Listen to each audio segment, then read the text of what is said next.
चुनावी माहौल की गर्माहट के बाद जैसे जैसे बयान और हमले कम होने लगे थे और सरकार अपने आगे के कामों को शुरू करने जा रही है और 18वीं लोकसभा का आगाज कर रहे हैं, इसी बीच पहले सत्र में ही एक गूंज उठी है और वो गूंज है संविधान के दुहाई की। नमस्कार, मैं हूं रोहित झा और आप देख रहे इंडिया अहेड आपके साथ। और आज की चर्चा में हम बात करेंगे पहले सत्र के दौरान हुई विपक्ष के प्रदर्शन की, जिसके पीछे की वजह थी भर्तृहरि महताब को प्रोटेम स्पीकर बनाना। विपक्षी सांसदों ने संसद परिसर में महात्मा गांधी की प्रतिमा के सामने संविधान की कॉपी लहराई और संविधान बचाओ के नारे लगाए। इसी पूरे मुद्दे को लेकर करेंगे चर्चा, पर पहले ग्राफिक से जान लेते पूरा मामला।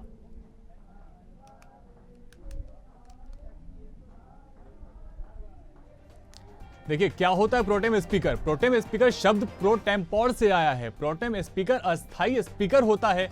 सदन को चलाने के लिए सत्ता पक्ष प्रोटेम स्पीकर को चुनता है।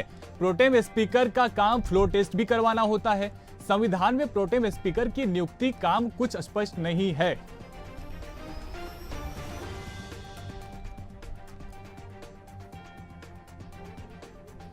तो हमने आपको बताया कि प्रोटेम स्पीकर क्या होता है। सदन को चलाने के लिए सत्ता पक्ष प्रोटेम स्पीकर को चुनता है। प्रोटेम स्पीकर का काम फ्लोर टेस्ट भी करवाना होता है और संविधान में प्रोटेम स्पीकर की नियुक्ति काम कुछ स्पष्ट नहीं है। प्रोटेम लैटिन शब्द प्रो टेम्पोर से आया है। प्रोटेम स्पीकर अस्थायी स्पीकर होता है। सदन को चलाने के लिए सत्ता पक्ष प्रोटेम स्पीकर को चुनता है और प्रोटेम स्पीकर का काम फ्लोर टेस्ट भी करवाना होता है। तो जीफेक्स के जरिए आपको बता रहे हैं कि संविधान में प्रोटेम स्पीकर की नियुक्ति किस प्रकार से होती है और उनका कार्य क्या होता है। तो प्रोटेम स्पीकर अस्थायी स्पीकर को कहा जाता है और सदन को चलाने के लिए सत्ता पक्ष प्रोटेम स्पीकर को चुनता है। प्रोटेम स्पीकर का काम फ्लोर टेस्ट भी करवाना होता है और संविधान में प्रोटेम स्पीकर की नियुक्ति काम कुछ स्पष्ट तरीके से बताया नहीं गया है। इसलिए जब तक नए स्पीकर नहीं चुन लिए जाते हैं तब तक प्रोटेम स्पीकर अस्थायी स्पीकर होते हैं और वही सभी नए सांसदों को शपथ दिलाते हैं। तो प्रोटेम स्पीकर का काम फ्लोर टेस्ट भी करवाना होता है और संविधान में प्रोटेम स्पीकर की नियुक्ति को लेकर और काम कुछ स्पष्ट तरीके से नहीं बताया गया है।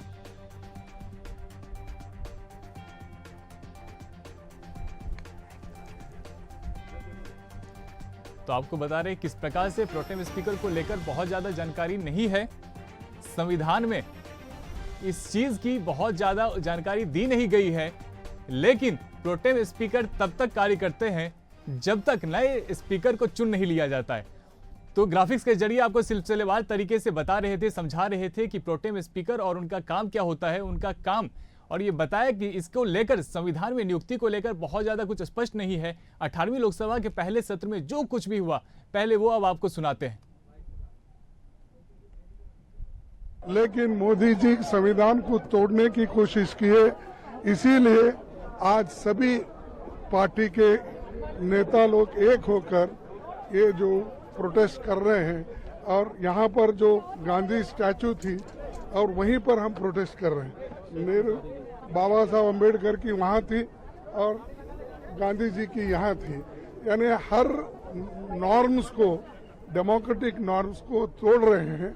इसीलिए आज हम ये दिखाना चाहते हैं, भाई मोदी जी आप संविधान के तहत चलिए। क्योंकि देखिए जो आक्रमण प्रधानमंत्री जी अमित शाह जी कॉन्स्टिट्यूशन पर, संविधान पे कर रहे हैं, वो हमारे लिए एक्सेप्टेबल नहीं है, वो हम होने नहीं देंगे। इसीलिए हमने कॉन्स्टिट्यूशन ओथ लेते हुए हमने कॉन्स्टिट्यूशन पकड़ा था। हमारा संदेश जा रहा है, हिंदुस्तान के कॉन्स्टिट्यूशन को कोई शक्ति नहीं थी। लेकिन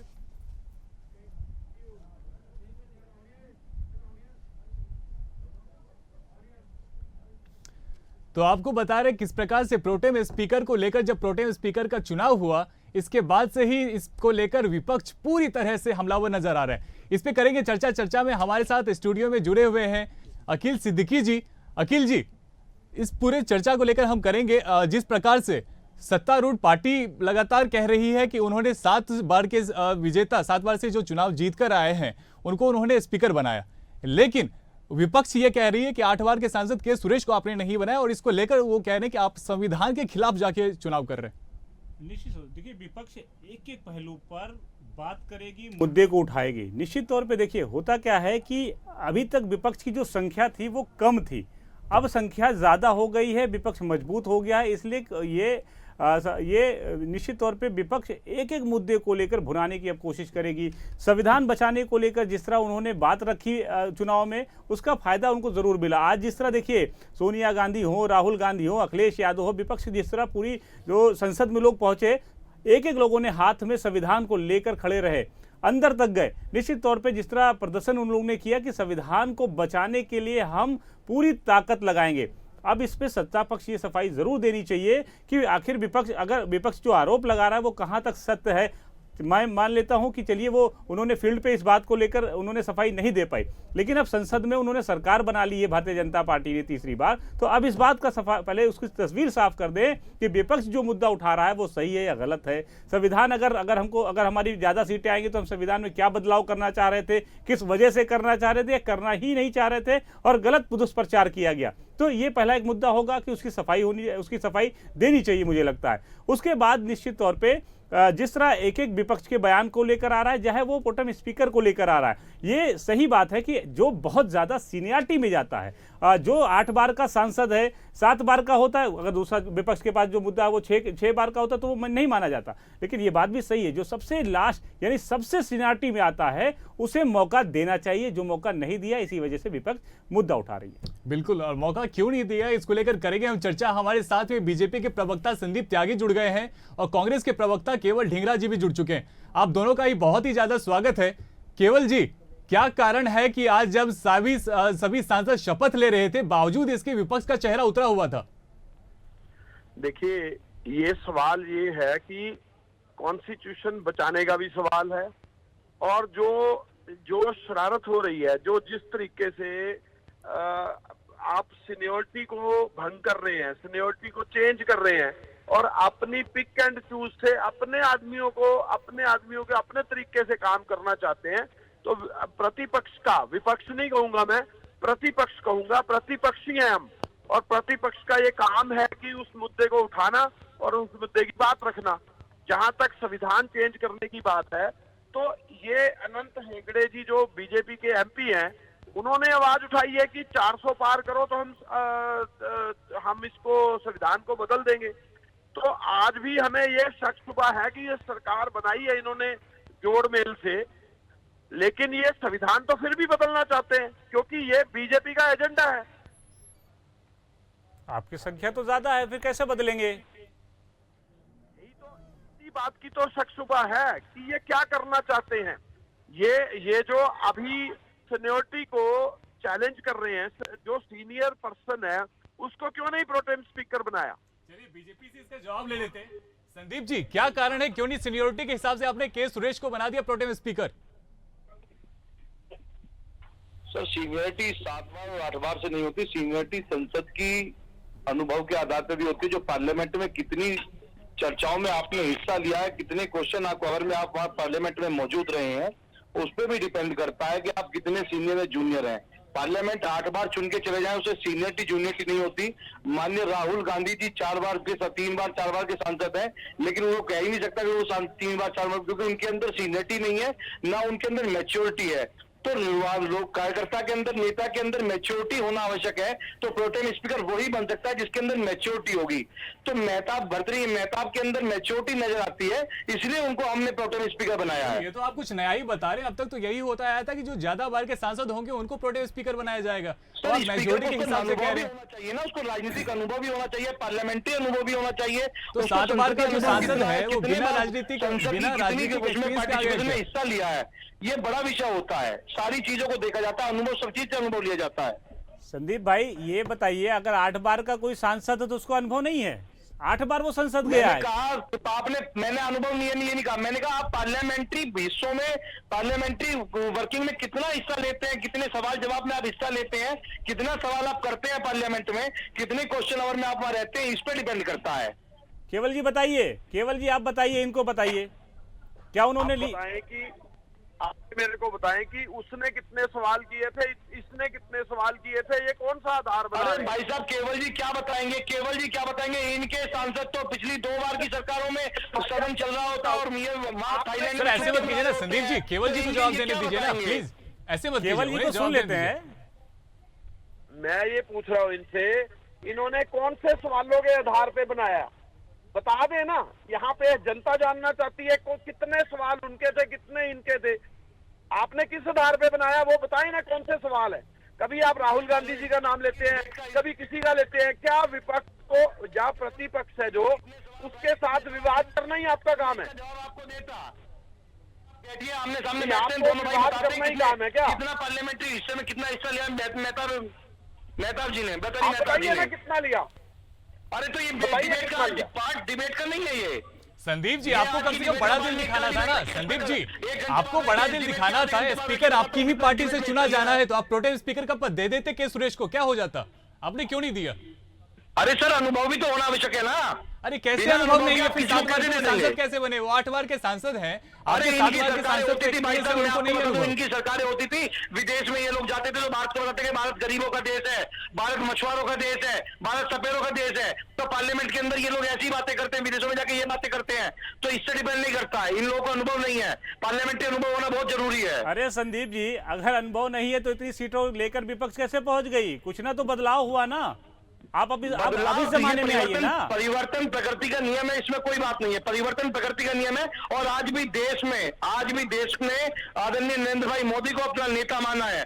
283 के साथ में एनडीए की सरकार बनी है और दो नेता और आ गए संदीप जी, 2 नेता और आ गए। किसी ने और को भी नेता मान लिया, आपके नेता ने 2 नेताओं को माना मैं है। आपको बता देना चाह रहा हूँ, देश में आजादी के बाद में मात्र पंडित जवाहरलाल नेहरू के बाद में आदरणीय नरेंद्र भाई मोदी ऐसे लोकप्रिय नेता हुए हैं जिनको तीसरी बार लगातार प्रधानमंत्री बनने का अवसर मिला, जिन्होंने हैट्रिक मार दिया है।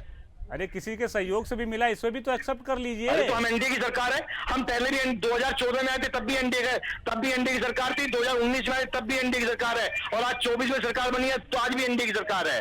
अखिल जी जिस प्रकार से संदीप लगातार कह रहे हैं कि अब चूंकि 7 बार के सांसद हैं और उन्हें एक्सपीरियंस नहीं, यही कारण है कि इस तरह के जो बयान दिए जाते हैं उसी का बीजेपी को नुकसान झेलना पड़ा है इस लोकसभा चुनाव जो में। बयान संदीप जी दे रहे थे हाँ। वो फिर मैं कह रहा हूँ ओवर कॉन्फिडेंस लोगों को हो जा रहा है। बिल्कुल। अभी अयोध्या हारे हैं, आप अयोध्या हारे ना, मायावती का आपने देखा सुपड़ा साफ हो गया, क्यों हुआ?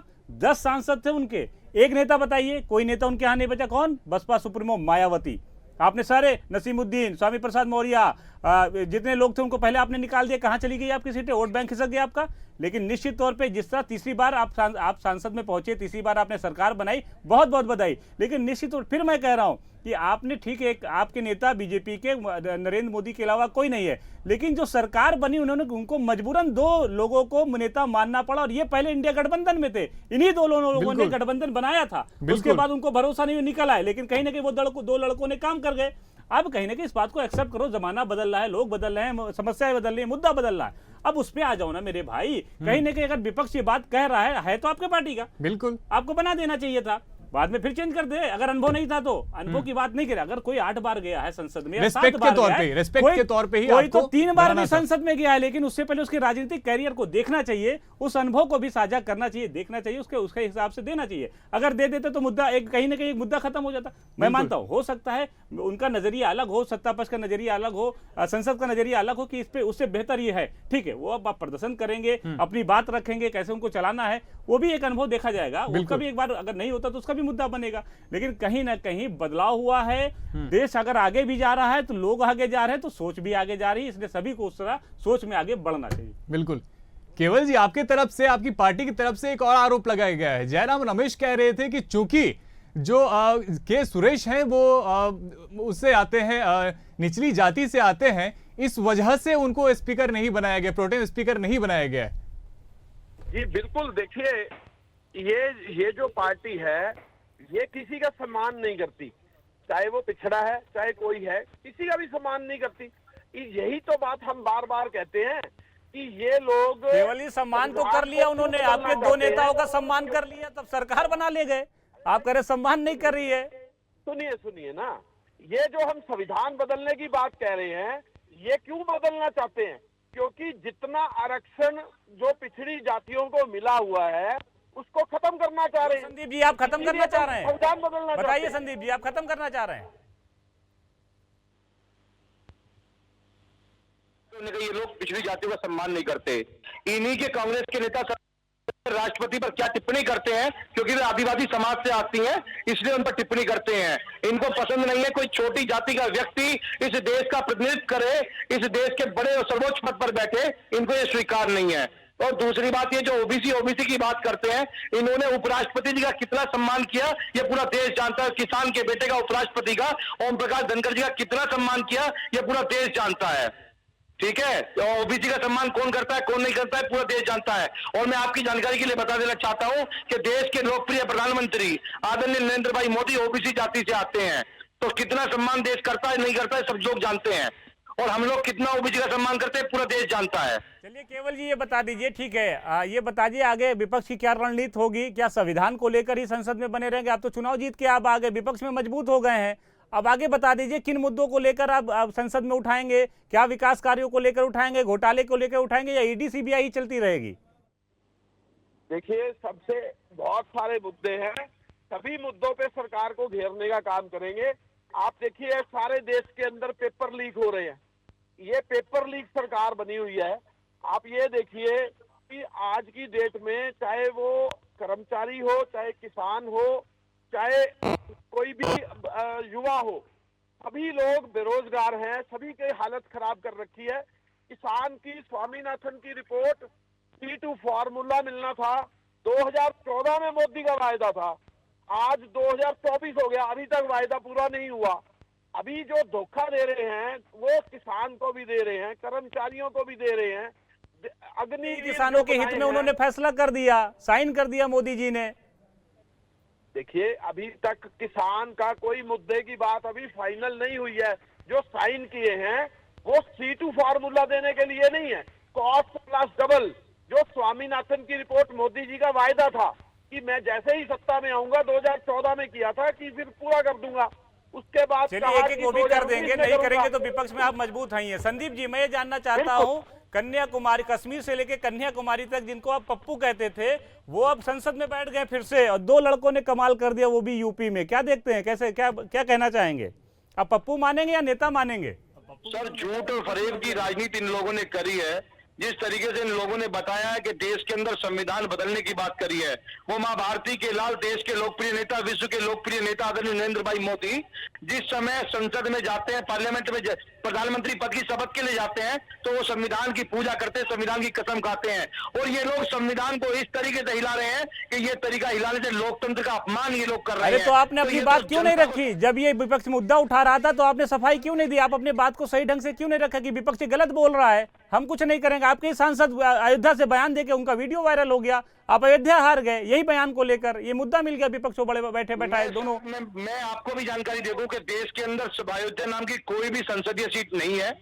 देश के अंदर फैजाबाद नाम की एक संसदीय सीट है। अयोध्या में राम मंदिर आपने बनाया ना, और जिस विधानसभा को सुनिए, बयान दिया, पूरी बात सुनिए, अयोध्या विधानसभा को भारतीय जनता पार्टी 700 वोटों से जीत के आई है, तो पहले जानकारी दुरुस्त करें। अरे हमारी सरकार, आप पहले संसद हारे हैं, वहां से उस नीति को दुरुस्त कर रहे, आप हार गए, उसकी समीक्षा नहीं करेंगे। विधानसभा की बात हो रही है, लोकसभा की बात हो रही है भाई साहब। अयोध्या जीत के आए हैं, कहाँ से जीत के? अयोध्या हार गए आप लोकसभा में, कहाँ से जीत लिया आप? एक बयान से आप चुनाव हार गए, पूरे देश में विपक्ष मजबूत हो गया, देश की तीसरी पार्टी समाजवादी पार्टी हो गई। अयोध्या नाम की कोई सीट हो तो मुझे दिखाइए आप। अरे भाई क्या बात करते हैं, आपका सांसद कहाँ से है? अयोध्या में राम मंदिर नहीं बनाया आप? फैजाबाद से। अरे तो फैजाबाद से वो सांसद हैं लल्लू सिंह, उन्होंने बयान दिया हम लोग जीत के राम मंदिर अयोध्या में बनाया, और आप राम मंदिर के मुद्दों पे चुनाव लड़े भाई साहब, आप हार गए, आप उस पर बात नहीं कर रहे हैं। लोकसभा फैजाबाद है सर, तो फैजाबाद भाई लोकसभा में इसका नाम ऊपर, फैजाबाद का ही नाम तो अयोध्या बना है। अरे तो भाई साहब अभी नाम तो चेंज नहीं हुआ ना, आप अयोध्या मत करिए। अयोध्या की जनता ने तो नाम चेंज करने का काम आप ही करते हैं। 4700 वोटों से जीत 2 पप्पू को आपने बताया था, वही पप्पू अब मजबूत हो गए। उत्तर प्रदेश में उपचुनाव है, उपचुनाव में भी अच्छा प्रदर्शन कर जाएंगे, 2027 लटक जाएगा आपका, उस पर काम कर लीजिए संदीप जी। जनता जनार्दन का फैसला स्वीकार। आप अपनी गलती एक्सेप्ट नहीं कर रहे हैं कि हम अपनी गलती मान रहे हैं कि हम अपनी बात को नहीं रख पाए। डबल इंजन की सरकार ने अगर विकास किया है तो उस विकास का हम बखान नहीं कर पाए जो करना चाहिए था, जो मोदी जी कह रहे थे, योगी जी कह रहे थे। सत्ता में पूर्ण बहुमत की सरकार बना के लेके आए हैं। आप सुनना ही नहीं चाहते संदीप जी। आपकी डबल इंजन की सरकार, मोदी जी भी ये कह रहे थे कि देश में जितने सांसद विधायक नेता हैं वो जाके डोर टू डोर ये बखान करे डबल इंजन की सरकार काम कर रही है। ये बात हम जनता से नहीं कह पाए। आप फिर उसी पे आरोप लगा रहे, विपक्ष को केवल घेरने पे लगे। अरे विपक्ष में बैठा हुआ है, उससे क्या लेना देना, उसका काम है सरकार को घेरना, आपका काम नहीं है विपक्ष को घेरना। जो लोग आज विपक्ष में बैठने की बात कर रहे हैं, विपक्षी सीटों की बात कर रहे हैं, उनको 3 कार्यकाल उठाइए, उनको 3 कार्यकाल मिलाकर भी वो लोग अपना पूर्ण बहुमत नहीं बना पा रहे हैं। क्या होगा इस पार्टी का जो ये कबूल नहीं करना चाहती कि अयोध्या में उनको करारी हार हुई है। अब किसी भी अखबार को उठा के देख लीजिए, आप बोल रहे हैं कि देश भर के लोग अयोध्या पहुंच रहे हैं। इससे पहले डिबेट में आपने बिल्कुल और हर अखबार की सुर्खी में यही छपा कि अयोध्या सीट बीजेपी के हाथ से चली गई। अब चूंकि यही नहीं स्वीकार कर रहे हैं कि अयोध्या जैसी कोई जगह है, मतलब वो कह रहे हैं कि विधानसभा की सीट है, चुनाव लोकसभा का हो रहा है। अयोध्या की जगह जैसी कोई अगर जगह नहीं है तो राम मंदिर कहाँ है, मैं ये बता दे फिर। और किसका जिक्र ये पूरे हर जगह पे कर रहे थे, पूरे भारत में कर रहे थे। ऐसे बयानों को लेकर विपक्ष मुद्दा उठाता है, मुद्दा बनाता है, उसका फायदा होता है। केवल जी इस पे कुछ कहना चाहेंगे? केवल जी ये तो कह रहे हैं कि अयोध्या हम हारे ही नहीं, अयोध्या में तो हम विधानसभा जीते हैं।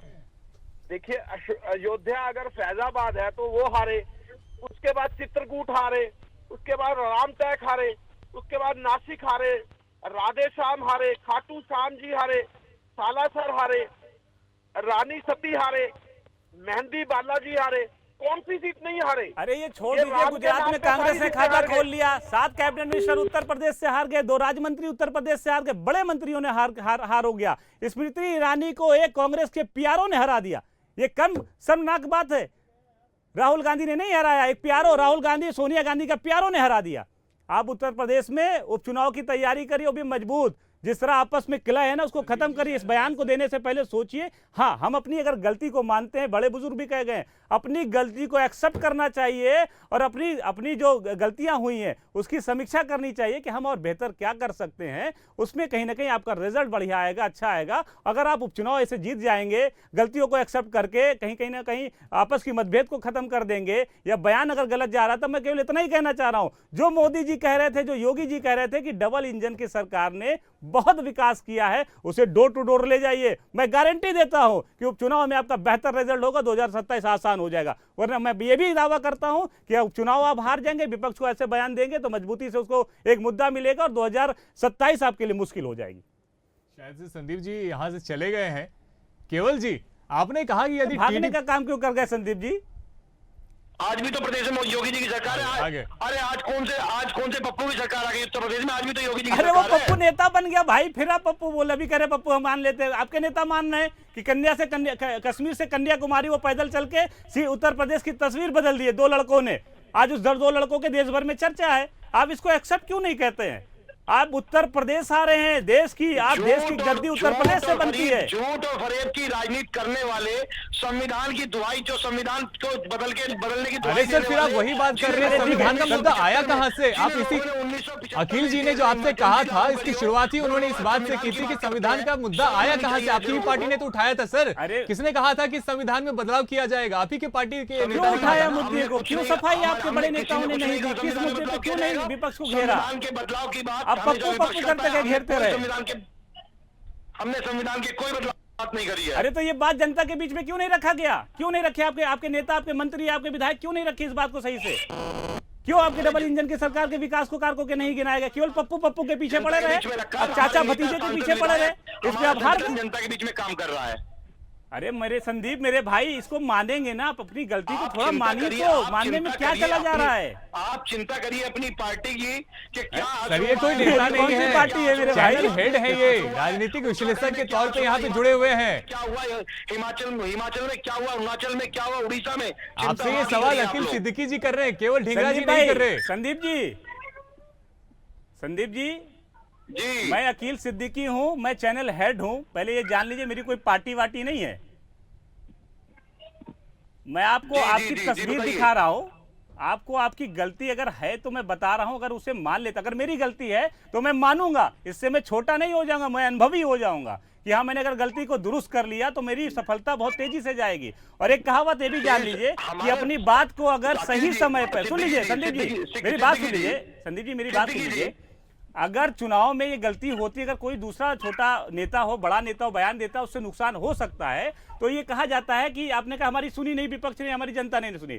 लेकिन मैं फिर कहता हूं, ये कहावत है कि अपनी बात को सही समय पर और सही तरीके से अगर रखी जाए, सलीके से रखी जाए, तो हर शख्स मजबूर हो जाता है सुनने के लिए। आपने रखी नहीं। डबल इंजन की सरकार का अगर आप बखान करते कि मेरी सरकार ने ये काम किया, जो मोदी जी और योगी जी बोल रहे थे, और हर तस्वीर, हर विज्ञापन के तस्वीर में वही दो नेता थे, निश्चित तौर पर अगर उस पर काम कर लिए होते तो मुझे नहीं लगता उत्तर प्रदेश की जो रिजल्ट आई है वो नहीं आता। मैं ये भी कह रहा हूं कि दावा जरूर सबका ये था कि 20 से 25 सीट या 30 के अंदर विपक्ष रहेगी, लेकिन इतना ऊपर नहीं जाती, जो 15 सीट और माइनस में चले गए, जो सबके अनुभवों को तोड़ दिया उन दो लड़कों ने। इसलिए कहता हूं पप्पू अब मत मानिए, वो संसद में बैठ गए हैं, कम से कम अपनी कमियों को दूर करके बेहतर कर लीजिए। उपचुनाव अगर आप जीते हैं तो 27 का भी राह जो है वो आसान हो जाएगा। सिद्दीकी जी, जो मैं बता रहा हूँ, जो उत्तर प्रदेश में चल रहा है उसमें शीर्ष नेतृत्व ने अपनी रणनीति बनाई और उस पर काम कर रहे हैं, निश्चित समीक्षा हमारी चल रही है। लेकिन मैं आपको फिर बता देना चाहता हूं कि देश में आदरणीय नरेंद्र भाई मोदी जी के नेतृत्व को स्वीकार किया है और देश चाहता है कि देश के अंदर नरेंद्र भाई मोदी जैसा नेतृत्व इस देश पर राज करे और वही इस देश को एक अच्छी नई दिशा और दशा इस देश की बदल सकते हैं। तो आप ये मानते हैं अपनी गलती को कि हमें फैजाबाद के जो सांसद ने बयान दिया वो गलत दिया था, हम उसमें दुरुस्त करेंगे, हम उसकी सुधार करेंगे ना। उस पर शीर्ष नेतृत्व अपना काम कर रहा है, उसमें मेरे कहने से कुछ नहीं है। उसमें शीर्ष नेतृत्व माननीय नड्डा जी के नेतृत्व में, माननीय अमित शाह जी के नेतृत्व में, आदरणीय नरेंद्र भाई मोदी जी के नेतृत्व में नड्डा जी ने तो भी एक बयान दे दिया था साहब, संघ को लेकर बयान दे दिया था, उसका भी तो खामियाजा आपको भुगतना पड़ा। दोनों लोग की बयान मुझे याद है। उस चीज पे शीर्ष नेतृत्व अपना काम, बस फिर यही आप बोलते शीर्ष नेतृत्व काम करेगा। चर्चा में केवल ढींगरा जी को ले लेते हैं। केवल जी, आपकी पार्टी कह रही है और पार्टी में आपकी जगह शिवसेना के नेता कह रहे हैं कि यदि टीडीपी स्पीकर पद पे चुनाव लड़ती है तो इंडिया गठबंधन की तरफ से समर्थन किया जाएगा। आखिर क्यों आप चाहते हैं कि 16 सीट जिस पार्टी को आई है वो स्पीकर पद पे अपना उम्मीदवार उतारे और बीजेपी न उतारे?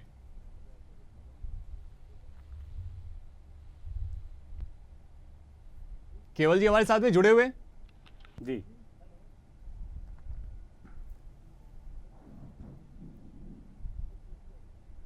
चलिए देखिए, अगर ये अभी जो संदीप जी कह रहे हैं, निश्चित तौर पे देखिए गलती पहले माननी चाहिए। शेष नेतृत्व तो नेता अभी देखिए कितना बदलाव करने जा रही है, पूरे हिंदुस्तान में संगठन के बदलाव होंगे, भारतीय जनता पार्टी रणनीति बना रही है, कहीं ना कहीं कमियां जो है उससे पूरा करने की अब कोशिश कर रही है। गलती माननी चाहिए और उसके बाद बेहतर प्रदर्शन हो सकता है।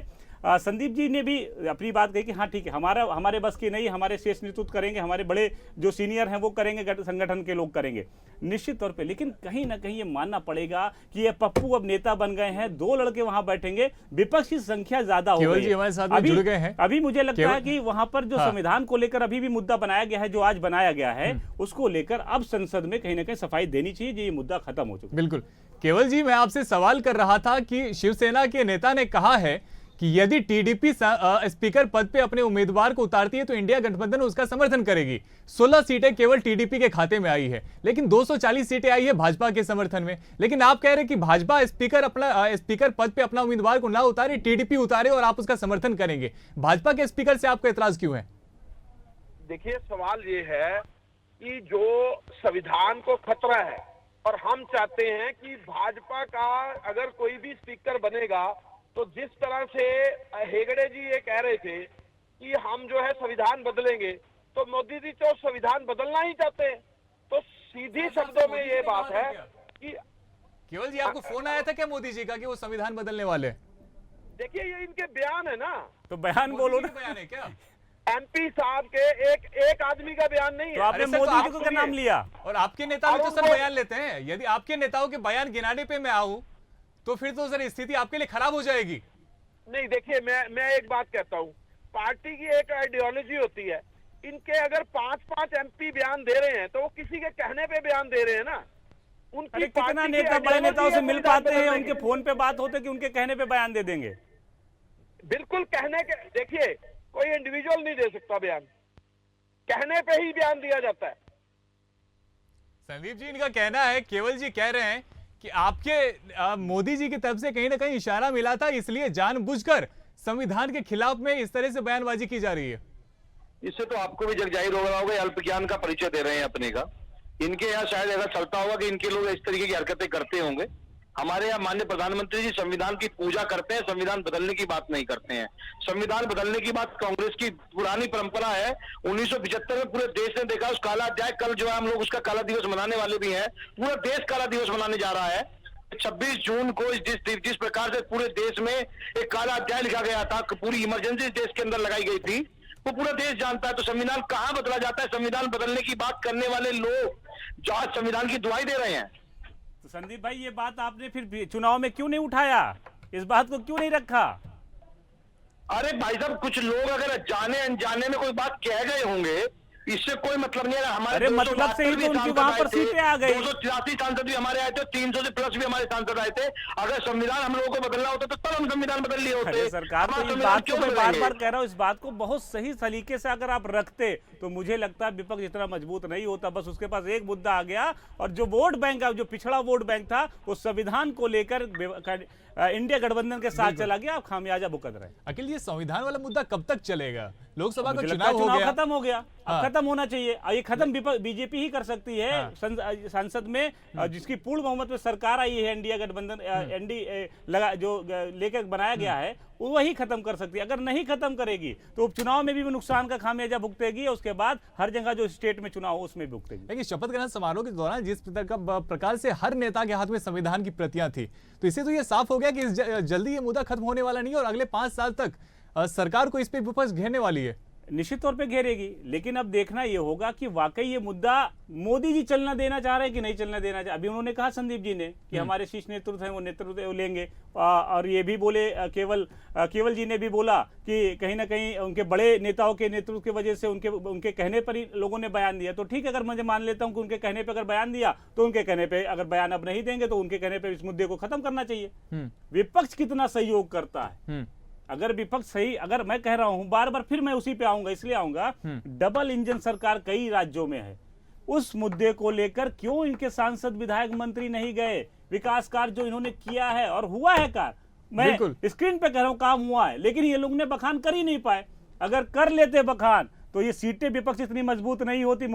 विपक्ष को ये पता था कि हमें उस पर बात नहीं करना है, हमें संविधान पे बात करना है। कई ऐसे नेता आपके नेताओं ने गलती कर गई, जिसका खामियाजा सत्ता पक्ष को भुगतना पड़ रहा है, पार्टी को भुगतना पड़ रहा है। लेकिन अब उस पर कार्रवाई होनी चाहिए। उस बात को लेकर अब कहीं ना कहीं विपक्ष को शांत होना पड़ेगा, और जनता के मुद्दे, मुझे भी लगता है अब इस मुद्दे को खत्म करना चाहिए, क्योंकि आप विपक्ष भी मजबूती से, कई जो संख्या है उससे ज्यादा हो गई विपक्ष। बिल्कुल। तो वो जो पहुंच गई, अब जनता के मुद्दों को उठाना चाहिए। विकास कहाँ हुआ है, कहाँ नहीं हुआ है, उस मुद्दे को उठाइए। कौन से कानून देश के हित में बनना चाहिए, उस पर भी साथ देना चाहिए। और रोजगार पे, युवा रोजगार पर बात होनी चाहिए। जो परीक्षाएं लीक हो रही हैं उस पर सख्ती से जो कानून बन रहा है उसका पालन भी होना चाहिए। और कहीं ना कहीं निर्दोष लोगों के खिलाफ पुलिस जो कार्रवाई गलत करती नजर आ रही है, बेगुनाहों पे कार्रवाई हो रही है, उस पर भी कहीं ना कहीं लगाम लगनी चाहिए। वाकई गुंडाराज खत्म हुआ है, कम हुआ है हर जगह, लेकिन कहीं ना कहीं गलत एक्शन भी इस मामले में होता है कि पुलिस उसका फायदा उठाती है।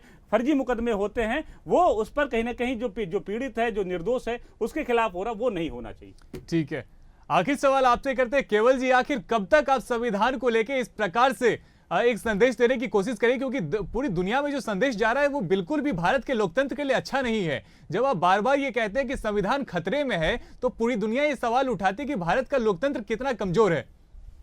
देखिए, संविधान बदलने की बात भाजपा कर रही है, और अरे सर, बात की, लेकिन उसका खामियाजा भी तो भाजपा ने भुगता ना। अब अगर शपथ ग्रहण समारोह में भी आप संविधान की प्रतिज्ञा लेकर जाएंगे और लगातार ये कहेंगे कि संविधान खतरे में है, तो अब देश अब आपको इससे ज्यादा क्या करके दे? आपको एक मजबूत विपक्ष की स्थिति में देश ने पहुंचाया है। नहीं, उसके साथ साथ बहुत सारे मुद्दे और भी हैं। अग्निवीर का मुद्दा है, पेपर लीक का मुद्दा है, किसानों का मुद्दा है, कर्मचारियों का मुद्दा है, 2 करोड़ रोजगार हर साल देने थे, वो 20 करोड़ नहीं मिले, वो मुद्दा है। देश के जो व्यापारी हैं वो जीएसटी का मुद्दा है, 1 नेशन 1 टैक्स का मुद्दा है, 1 रैंक 1 पेंशन का मुद्दा है। बहुत सारे मुद्दे हैं, लेकिन ये मुद्दों पे आ कहाँ रहे हैं? ये तो अभी मुद्दों पे आए ही नहीं। अभी तो मुद्दों पे बहुत सारा इनको घेरना बाकी है। अभी तो देखो आगे आगे होता है क्या, क्योंकि ये सरकार जो है 10 साल में 10 काम नहीं गिना सकती अपने ढंग के। ये 10 साल भी 10 साल के 10 काम नहीं गिना सकती। जो असली मुद्दों के काम है उनसे भागी रही सरकार, क्योंकि इनके पास पूरा मैंडेट था, मदमस्ती में चलते रहे, काम किया नहीं देश की जनता के लिए। देश की जनता अब त्राही त्राही कर रही है, उनको परेशानी हो रही है, तो मुद्दे तो हम उठाएंगे, छोड़ेंगे नहीं इनको। कैसे कह सकते हैं कि काम नहीं हुआ? रोडें नहीं बनी है। एक रोड को बनाना ही सारा देश का काम नहीं होता है। हवाई लोगों को अड्डे नहीं बने हैं, बेरोजगारी से हवाई अड्डे नहीं बने कराए हैं। हवाई अड्डे आपने बनाए हर राज्यों में, इतने ज्यादा, एक एक राज्यों में इतने बने हैं। सुनिए, ऐसे सुनिए। क्यों कह रहे हैं? ये कहिए कि संदीप जी ने काम बहुत उनकी सरकारों ने किया, गिना ही नहीं पाए। मैं कह रहा हूं नहीं गिना पाए, हाँ, लेकिन ये कहूंगा कि रोजगार पर काम नहीं हुआ है। जीएसटी को लेकर जो मुद्दा आप लोग बना रहे थे, थोड़ा 19-20 हो जाता, उस पर मान सकते हैं। ईडी और सीबीआई का काम दुरुपयोग ज्यादा हुआ, जो आप विपक्ष मुद्दा बना, उस पे बात करिए ना। संदीप जी, आप अपने कामों को गिना क्यों नहीं पा रहे? जो भी आपने विकास कार्य किए उसको आप गिना क्यों नहीं पा रहे कि विपक्ष बार बार हमलावर हो रही है आपके ऊपर? देखिए ऐसा है भाई साहब, झूठ और फरेब की राजनीति इन लोगों ने करी। इन लोगों ने लोगों को जा करके बताया कि इन लोगों ने छोटे एससी जातियों को, सब लोगों को ये बताया जा करके कि संविधान बदला जाएगा, संविधान बदला जाएगा। उन लोगों को कहीं ना कहीं इस बात का डर सताया। हमने इतनी सारी योजनाएं दी, हमने प्रधानमंत्री आवास योजना के तहत उन लोगों को मकान दिया, हमने उनको बूथों को चेक किया, तो उन लोगों को लगने लगा, उन लोगों ने एक्सेप्ट किया कि आपके, हमें कांग्रेसियों ने बताया है, हमें सपाइयों ने बताया है कि आप संविधान बदलने जा रहे हैं। लेकिन जब उनको पता चला असलियत के संविधान नहीं बदला जा रहा, कि जो मां भारती का लाल प्रधानमंत्री नरेंद्र भाई मोदी पार्लियामेंट में मतलब देश की संसद में जाने से पहले, संसद की में पहुंचने से पहले प्रधानमंत्री पद की शपथ लेते हैं, तो संविधान की पूजा करते हैं। तो जो व्यक्ति संविधान की पूजा करता हो वो संविधान बदलने की बात करेगा क्या? संविधान बदलने की बात ये लोग करते हैं जिन्होंने 26 जून 1975 को देश के अंदर काला इतिहास लिखा, जिन्होंने काला दिन बनाया 26 जून को। इन लोगों ने संविधान को बदला है, ये बताएं कब बदला है, नहीं बदला है। तो इस बात को लोगों के पास इन्होंने जा जाकर बताया। हमने अपनी योजना दी, हमने उन लोगों को आवास दिए जिन लोगों के पास में 4 करोड़ ऐसे इस देश के अंदर नौजवान नागरिक हैं जिनके पास अपनी छत नहीं थी, जिनके पास अपने मकान नहीं थे। अखिल जी, यस, एकदम सही बोला संदीप जी ने। छत नहीं थी, छत दिया, लेकिन बताया क्या? आज बता रहे हो चुनाव हारने के बाद। बताया हमने सिद्दीकी जी, हमने बताया लोगों को। कहाँ से हमने बताया? उन लाभार्थियों का सम्मान भी किया, हमने उन लाभार्थियों का सम्मान भी किया। हमने आयुष्मान कार्ड के तहत प्रधानमंत्री जी ने अपने नेतृत्व में मुफ्त इलाज की सुविधा दी, आवास की सुविधा दी, राशन की सुविधा दी। कमी है, और क्या दे सकते हैं देश के लिए? बिल्कुल बिल्कुल संदीप जी, यहाँ पे समय की थोड़ी सी कमी। अखिल जी, क्या कारण है, क्यों ये जो भाजपा है वो विकास कार्यों को जिसको इन्होंने किया है उसको भी जनता के सामने पहुंचा नहीं पा रही है और बार बार विपक्ष पे हमलावर हो रही है? ये कमी रही है। अगर वाकई में कह रहा हूँ, डबल इंजन की सरकार ने जिस तरह के विकास कार्य कराए थे, राम मंदिर का विकास कराया ना, अयोध्या का विकास कराया ना, फ्लाइटें दी, उत्तर प्रदेश से लेकर देश के कई राज्यों में दी, बहुत ज्यादा विकास कार्य कराए। लेकिन वाकई ये उसका बखान इनके जो बूथ स्तर के जो कार्यकर्ता रहे, नेता रहे, विधायक रहे, मंत्री रहे, उन्होंने इसलिए नहीं कि उनको ओवर कॉन्फिडेंस था कि मोदी जी के नेतृत्व में एक बार हम तीसरी बार फिर से आ रहे हैं, ये बस ओवर कॉन्फिडेंस हो गया। दूसरी चीज, केवल जी को भी मैं ये कहना चाहूंगा, जिस तरह इन्होंने इंडिया गठबंधन बनाया था, अगर उस गठबंधन को बनाने वाले 2 लोग जो थे वो अगर जो है वो नीतीश जी और नायडू जी न गए होते तो आज ये सरकार में होते। उनको ही अपनी पार्टी पे भरोसा नहीं था, इंडिया गठबंधन पे, उसका खामियाजा भुगत रहे हैं। निश्चित तौर पे अब वो दोनों लोग वहां चले गए हैं, अब संविधान को लेकर वही तस्वीर साफ कर पाएंगे। मुझे लगता है इन्हीं दोनों लोगों को आगे कर देना चाहिए, फिर ये मुद्दा ही खत्म हो जाएगा। पर सर, ये कहना कि प्रोटेम स्पीकर को सिर्फ इसलिए नहीं बनाया गया क्योंकि के सुरेश की मैं बात कर रहा हूँ कि वो पिछड़ी जाति से आते हैं इसलिए, तो ये तो कहीं से भी उचित नहीं है ना? निश्चित तौर पे नहीं है। अगर मुझे लगता है अनुभव की बात तब होती है, या अगर एक बार आदमी 30 साल चुनाव लड़ता है, अनुभव इतना हो जाता है, वो एक बार ही विधानसभा पहुंच पाता है, एक बार ही संसद में पहुंच पाता है, तो क्या उसका अनुभव नहीं है?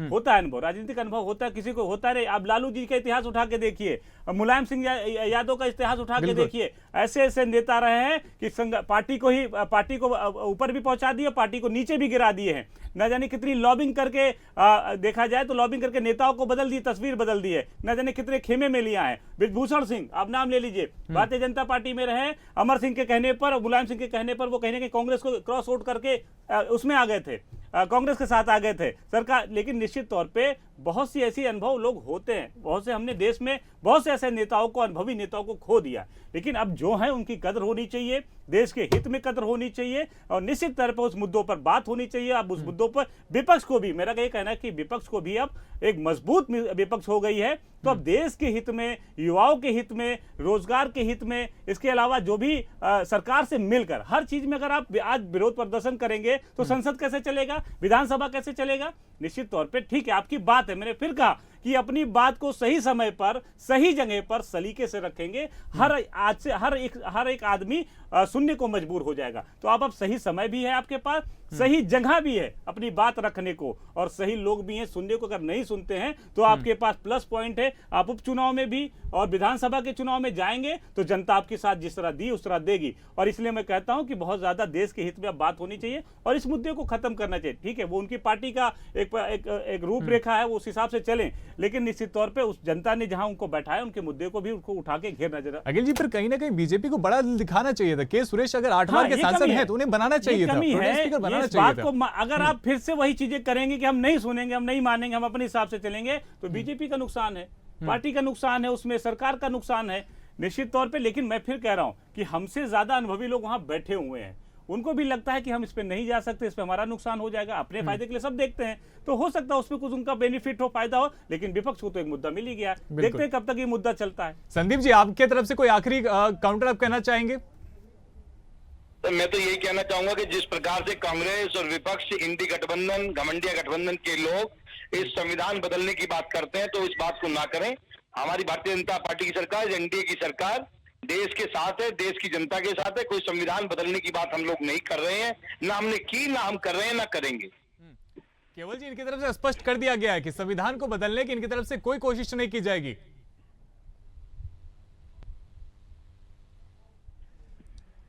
केवल जी, आप तक आवाज आ रही है?